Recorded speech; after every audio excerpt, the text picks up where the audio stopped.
This is a story of vanity, sin, and an inexhaustible well of regret.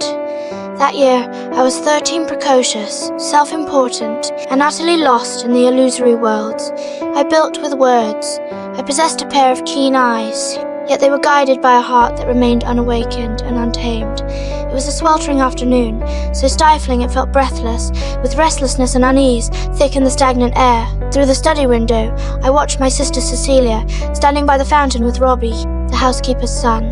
I did not understand the ambiguous probing of adult courtship, nor the tension of that push-and-pull desire.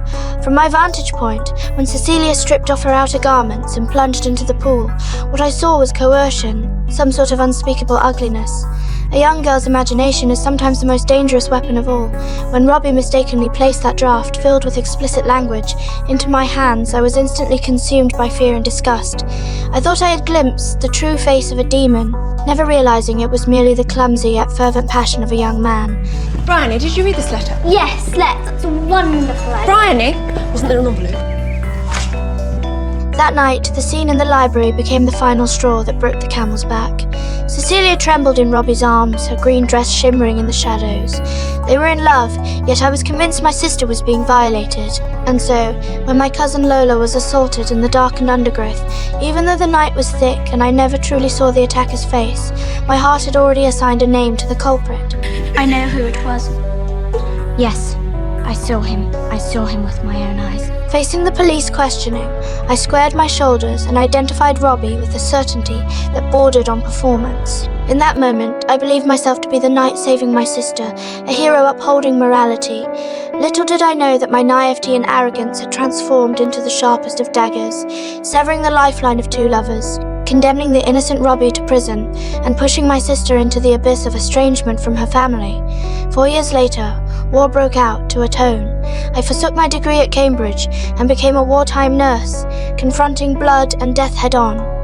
In my final novel, Atonement, I scripted a courageous ending for myself. I travelled to my sister's rented flat, and in that humble yet warm room I faced them reunited. Robbie, though gaunt, remained resolute. Cecilia's eyes were filled with love. Weeping, I confessed to them, promising to recount my testimony and restore their innocence.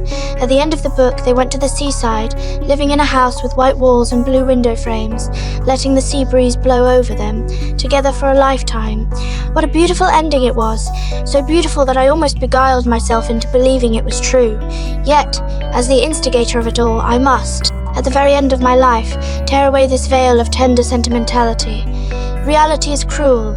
There was no forgiveness, and there was no reunion. That day I went to my sister's flat. It was empty. The real Robbie Turner never lived to see that house with white walls and blue windows. He died of septicemia on the dismal mudflats of Dunkirk, the day before the evacuation, surrounded only by the sky-filling fires of war and endless regret. And my sister Cecilia, the woman who loved him so deeply, drowned later that year in October during an air raid, when a water main burst in the shelter. They never saw each other again, not once before they died.